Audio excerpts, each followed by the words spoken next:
Olá, está começando o Jornal da CUT, Central Única dos Trabalhadores.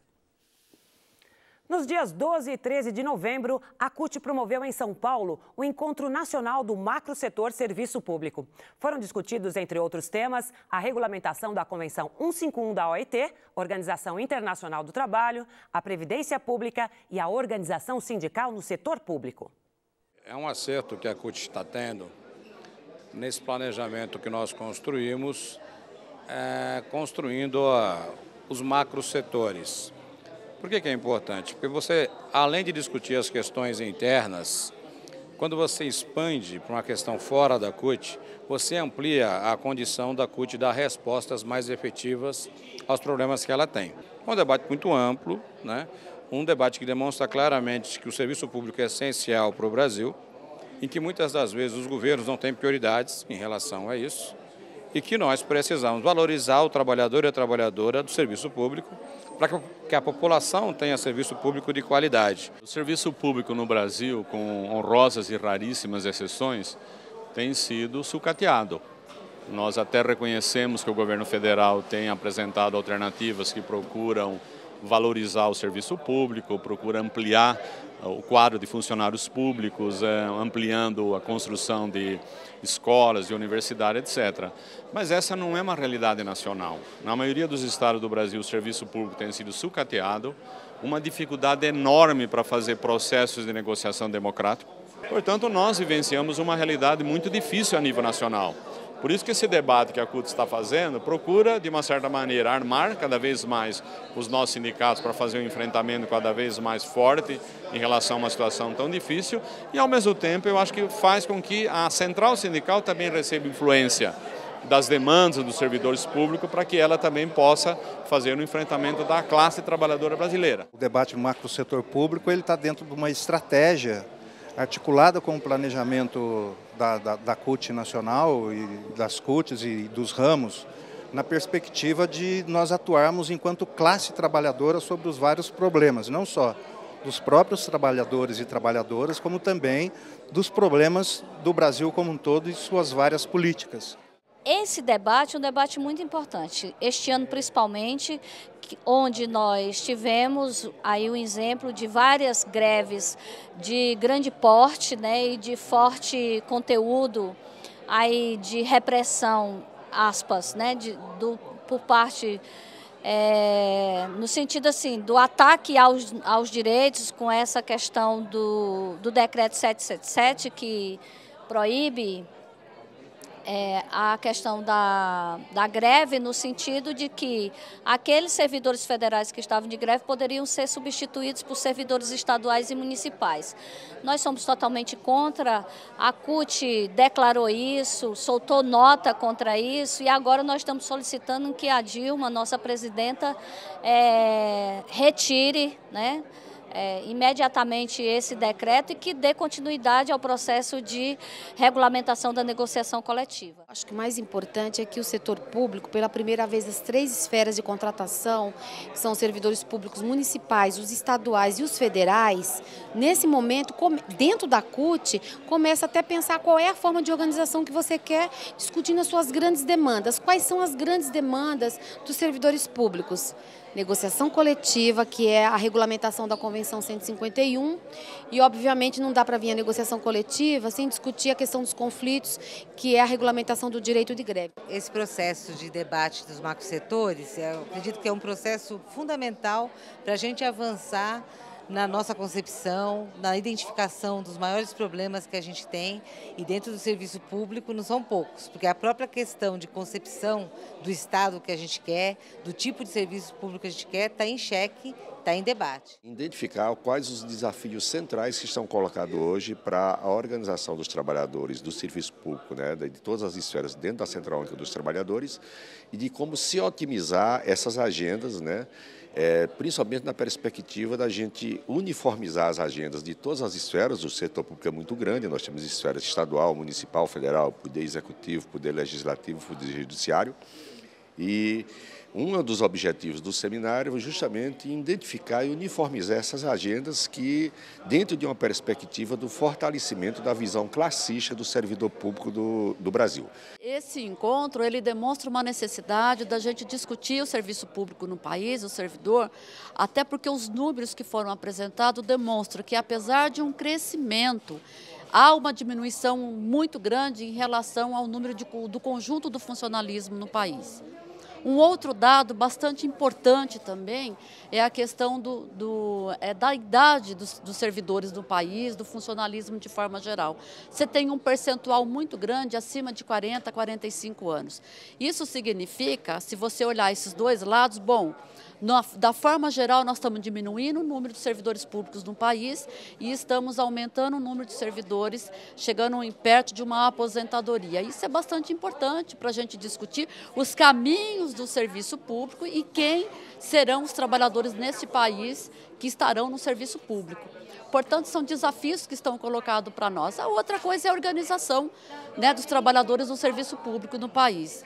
E eu digo trabalhadores por quê? Porque nós não estamos falando só de servidor concursado, mas todos aqueles que estão no serviço público no país. Há um espaço enorme de crescimento, mas esse crescimento não pode ser só do ponto de vista quantitativo, mas qualitativo. O que significa isso? Ganhar esses servidores para um projeto de cidadania, para um projeto de desenvolvimento social no país, de crescimento econômico, mas também sabendo qual é o papel das políticas públicas, sabendo qual é o nosso papel e discutindo isso com a sociedade sem perder aquela questão que é o nosso direito enquanto trabalhador, com todos os direitos que todos os demais trabalhadores, que a classe trabalhadora tem no país e que nós defendemos até porque fazemos parte. Portanto, o macrosetor, ele tem isso, né? Eu acho que o grande desafio dos macrosetores da CUT é exatamente isso, unificar um pouco essas questões maiores, as macros questões que envolvem esses setores e de como a gente, de forma coletiva, além de cuidar das questões cotidianas, como é que nós vamos pensar essas políticas para a CUT desenvolver, a CUT defender e trazer como sua bandeira de luta nesse próximo período. Eu acho que é importante esse encontro do macrosetor do serviço público. A CUT, ao promover isso, promove um debate que precisa ser feito constantemente e os temas, as mesas que foram apresentadas aqui, que foram colocadas para os presentes, elas foram tratadas de questões muito importantes, principalmente no que diz respeito à relação do servidor público com os governos estaduais, federal e municipais. Não é? A questão do financiamento do bom serviço público, né? O serviço público e o Estado. Não é? Qual serviço público o Estado brasileiro pretende oferecer para a população? Esse serviço, para ter qualidade, precisa ter trabalhador exercendo as funções com condições de trabalho, com salários decentes, enfim, para que possam ter efetivamente as condições de oferecerem um bom serviço à população. No encontro foram promovidos diversos debates com convidados. Em um deles foi discutido o serviço público na perspectiva do desenvolvimento do país. O que responde o progresso social recente no Brasil é muito mais do que a política focalizada. É o fato de que, após 25 anos, tá certo? A questão do crescimento econômico volta a ter algum espaço na agenda do governo. Quando você diz que o que explica o progresso social recente é apenas o Bolsa Família ou as políticas focalizadas, você reduz o legado do Lula, você faz uma injustiça ao Lula. A democratização das relações de trabalho no setor público também foi tema de um dos debates. Não tem nada de errado em ter corporação em defesa de interesses corporativos. O que nós não podemos é deixar de ter claro que no setor público os interesses corporativos estão subordinados à indisponibilidade do interesse público, que é maior do que o interesse específico da corporação. Agora, lutar por melhores salários, condições de trabalho, democracia no serviço público, ótimo, perfeito, né? Como a gente sabe que os interesses dos servidores têm que ser tratados, lidados da melhor forma possível. O deputado Ricardo Berzoini participou da mesa sobre a previdência no setor público. 96.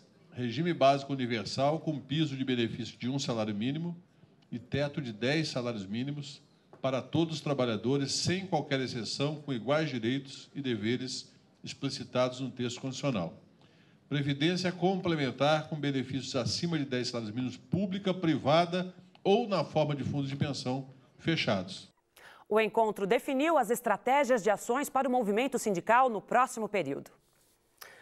Na última quarta-feira, a CUT, juntamente com outras entidades, realizou um ato em solidariedade aos trabalhadores de Portugal, Espanha e Grécia. A insatisfação com a recessão provocada pela crise econômica e a austeridade dos governos em sacrificar trabalhadores deflagrou uma greve geral, paralisando os 3 países por 24 horas na semana passada. A crise que atingiu a Europa já faz alguns anos tem provocado aquilo que para nós é inaceitável, que é o desemprego em massa. Para que se tenha uma ideia, na Grécia nós temos 55% de jovens desempregados e na Espanha 52%. Além disso, eles estão fazendo reformas trabalhistas que retiram direitos e, não satisfeito com isto, ainda enfraquece a organização sindical, quando eles alijam as centrais sindicais e os sindicatos num processo de negociação. Como isso é um mal que tem sido causado à Europa, Estados Unidos e numa boa parte dos países do mundo todo, nós temos um receio muito grande que essa crise seja importada, atinja o Brasil e a América Latina. E é por isso que nós estamos aqui fazendo esse ato. A crise europeia tem provocado uma perda de direitos, ataque aos empregos, ataques aos salários, com planos de austeridade que são comandados pela chamada Troika. É assim que o movimento sindical europeu designa 3 instituições que aplicam planos de austeridade. O FMI, vejam vocês, o mesmo FMI, né, que fez a sangria da dívida externa aqui na América Latina, o FMI, o Banco Central Europeu, comandado basicamente pelos alemães, e a própria União Europeia. Essa Troika tem imposto, por exemplo, na Grécia, redução de salário do funcionalismo público de 35%. Em Portugal, o desmantelamento total da proteção social. Na Espanha, o aumento da idade da aposentadoria de 65 para 67 anos. São só exemplos. São pacotes de uma brutalidade terrível que buscam salvar os grandes bancos, salvar as multinacionais, em detrimento das condições de vida, de trabalho e de salário da classe trabalhadora. É por isso que a CUT tomou a iniciativa de convocar todas as outras centrais sindicais brasileiras para se manifestar na data de hoje, 14 de novembro, diante dos consulados da Espanha e de Portugal, para expressar nossa solidariedade à luta dos trabalhadores europeus e para dizer que continuamos dizendo: não são os trabalhadores que devem pagar o custo dessa crise com seus empregos, salários e direitos. Que paguem aqueles que a fizeram, os grandes bancos, as instituições internacionais e as próprias multinacionais. A nossa preocupação é de que as políticas públicas, os investimentos sociais, o papel do Estado seja valorizado e não como eles estão fazendo, que é no sentido ao contrário, é no sentido de reduzir o papel do Estado, é no sentido de retirar direitos dos trabalhadores, e essa é uma política que nós já assistimos aqui no Brasil, não deu resultado. Em vários países da América Latina nós tivemos a aplicação dessas políticas neoliberais durante a década de 90, aumentou o desemprego, aumentou a privatização, aumentou a precarização das condições de trabalho, e somente nos últimos 10 anos nós conseguimos reverter essa situação. E essa situação só foi revertida com o papel do Estado como indutor do desenvolvimento, forte investimento nas políticas públicas e políticas sociais, gerando mais emprego, gerando mais renda, e essa é a saída para a crise, na nossa opinião, e não essas medidas que estão sendo adotadas pelos financistas, pelos grandes conglomerados financeiros e pelas grandes multinacionais que estão acontecendo na Europa. Trabalhadores da educação de Minas Gerais estão indignados com o projeto de lei que altera a rotina e a carreira da categoria. O projeto apresentado pelo governador Antônio Anastasia não contempla o piso salarial para a categoria, congela salários e aumenta a jornada de trabalho. Beatriz Cerqueira, presidenta da CUT Minas Gerais, conversou com o Jornal da CUT sobre os problemas. Desde 2008, existe uma lei federal que estabelece que parte da jornada, no mínimo 1/3 dela, que é a jornada do professor, deve ser fora da regência para atividades, para hora atividade. O governo de Minas até hoje não implementou a lei, ou seja, Minas não cumpre uma lei federal. E o projeto de lei em questão propõe essa regulamentação para 2013. Qual é o problema? O governo quer regulamentar aumentando a jornada do professor na escola, através do que é chamado na carreira de extensão de carga horária. Ao invés do Estado contratar mais professores para que o professor tenha mais tranquilidade, tenha esse tempo fora da sala de aula, ele vai dar esse tempo fora da sala, mas ao mesmo tempo vai tornar obrigatória a extensão de jornada. Então aumenta a carga horária do professor. E não é isso que nós defendemos. Para uma educação pública de qualidade, é necessário que você tenha garantido esse tempo do professor fora da sala de aula, sem obrigá-lo a aumentar a sua jornada de trabalho. Esta é a principal crítica. Nesse momento, o Sindiúti conseguiu um processo de discussão junto à Comissão de Administração Pública da Assembleia Legislativa e a nossa expectativa é que, através dessa discussão no Poder Legislativo, a gente faça as alterações necessárias para que o projeto fique de acordo com os interesses da categoria e da comunidade escolar. A CUT Pernambuco participou de diversas ações em defesa dos direitos dos servidores públicos estaduais. As categorias reivindicam diversos pontos negligenciados pelo governo do estado na mesa de negociação. Os servidores realizaram uma panfletagem e mostraram a revolta com a demora nas negociações. A CUT Pernambuco marcou presença no ato, cobrando do governo do estado o reajuste para os servidores e melhores condições de trabalho. Há todo um processo de negociação que vem acontecendo junto ao governo do estado. Primeiro, o governo do estado, e com o reajuste do salário mínimo que acontece a partir de janeiro, parte dos servidores públicos estaduais vão estar recebendo menos de um salário mínimo. O governo do estado nega a grande parte do conjunto dos servidores públicos o Vale Transporte. O Vale Alimentação, Refeição, por exemplo, há mais de 3 anos que é apenas no valor de R$ 7,00. As diárias dos motoristas, por exemplo, não cobrem as suas despesas de custo. E tem deixado claro, pelo processo de negociação do governo do estado de Pernambuco, que ele tem um objetivo claro, de enfraquecer o movimento sindical através de ações e também negligenciando algumas questões relacionadas aos servidores públicos estaduais. A CUT tem participado ativamente desse processo, é com o povo na rua, é mobilizando o conjunto dos servidores públicos, o conjunto dos trabalhadores, que nós vamos fazer esse enfrentamento junto ao governo do estado. No dia 4 de maio, portanto há 6 meses, nós entregamos a pauta de reivindicação do Fórum dos Servidores Estaduais, que é coordenado pela CUT. E no dia 1º de junho, um mês depois, seria a nossa data base. A nossa pauta de reivindicação tem questões que remontam ao 1º de junho passado e questões que são previstas para 1º de janeiro de 2013. Durante esses 5 meses passada a nossa data base, o governo não deu respostas ao movimento e ao Fórum dos Servidores Estaduais. Dentre essas respostas que nós queremos criar 3 pisos salariais, um piso de um piso de R$ 715 para os servidores de nível elementar, um piso de R$ 893 para os servidores de nível médio e um piso de R$ 1.621 para os servidores de nível superior. Isso para uma carga horária de 30 horas semanais. Vale salientar que em Pernambuco a previsão é de que a partir de 1º de janeiro, 3.000 servidores estaduais precisem receber abono para que sua remuneração bruta atinja o valor do salário mínimo. Preocupado com isso, a gente pede esse piso a partir de 1º de janeiro. A CUT e a Contrax realizaram uma ocupação pacífica no dia 20 de novembro em Brasília, em defesa dos direitos das trabalhadoras domésticas. Os sindicalistas defendem a aprovação da PEC 478, que garante aos trabalhadores domésticos o registro em carteira e os direitos previstos pela CLT. Desde 2010, o projeto tramita pelo Congresso. Apesar de aprovado por uma comissão especial, falta a aprovação em plenário, na Câmara e no Senado. A FETRAF Sul CUT realizará no dia 23 de novembro o primeiro encontro das agricultoras familiares da região Sul.